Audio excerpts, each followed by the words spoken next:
Avant de rendre public le rapport 2015 de la Commission nationale des droits de l'homme sur la situation des droits de l'homme en Côte d'Ivoire, la présidente de la commission, Sangaré Namizata, et son équipe sont venus ce vendredi remettre officiellement, ainsi que le prévoit la loi, copie de ce rapport au président de la République au palais présidentiel.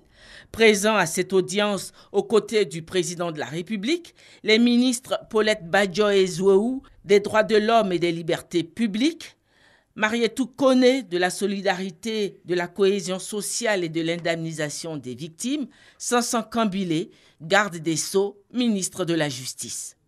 Dans son intervention, la présidente de la Commission nationale des droits de l'homme en Côte d'Ivoire a relevé que le cadre sociopolitique et juridique national est favorable au respect des droits de l'homme. Excellence, Monsieur le Président de la République, je voudrais vous rendre hommage pour la stabilité retrouvée de notre beau pays et pour votre engagement personnel dans le renforcement de l'état de droit et le respect des droits de l'homme. Cette vitalité se traduit également sur le plan diplomatique, par le retour gagnant de la Côte d'Ivoire sur la scène internationale depuis votre premier mandat. Notre pays, désormais, a une voix admise, estimée et qui compte au Conseil des droits de l'homme des Nations Unies, où il siège depuis 3 ans. Concernant la situation des droits de l'homme en Côte d'Ivoire au cours de l'année 2015, objet de ce rapport, la Commission nationale des droits de l'homme relève plusieurs phénomènes de banditisme au cours de l'année 2015 et déplore par ailleurs la répétition des grèves en milieu scolaire et universitaire qui portent atteinte au droit à l'éducation. Le président de la République, qui a fait montre d'une écoute attentive, a félicité la Commission nationale des droits de l'homme en Côte d'Ivoire pour sa contribution au plan national et en particulier en ce qui concerne les processus de rédaction de la nouvelle constitution. Il s'est dit attentif aux critiques formulées par le rapport. Je voudrais féliciter Madame la Présidente, tous les membres de la Commission et vous dire que ce rapport est un rapport de qualité puisque mon cabinet m'en a donné quelques éléments et dire à quel point le gouvernement attache une importance capitale à votre analyse et à vos recommandations.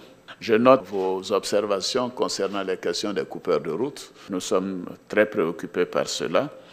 Et cela, malheureusement, c'est le résultat de la crise que le pays a vécue pendant 10 ans.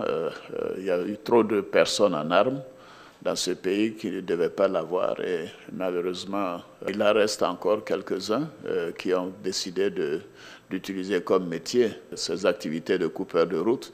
Nous sommes en train de maîtriser cela. Je me souviens, en 2012, nous avions pratiquement 10 cas, sinon plus, de coupeurs de route par semaine.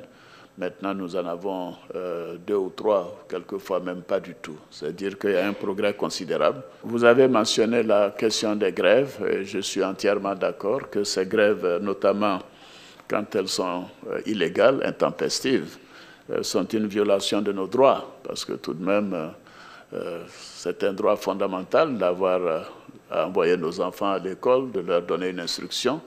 Et quand des enseignants ou des fonctionnaires se lèvent comme ça, sans suivre les procédures légales pour aller en grève, cela est totalement inadmissible. Et bien sûr, la loi sera appliquée de manière intégrale et sans exception, comme je l'avais d'ailleurs annoncé déjà le 1er mai 2015.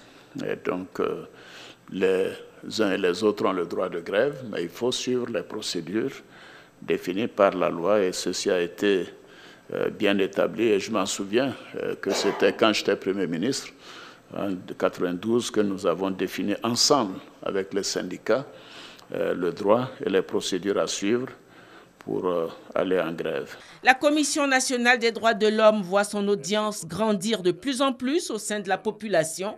Le nombre de requêtes qui lui sont adressées est passé de 74 requêtes en 2015 à 244 requêtes en 2016. Face à sa demande d'un renforcement de ses capacités opérationnelles, le président de la République a donné son total accord.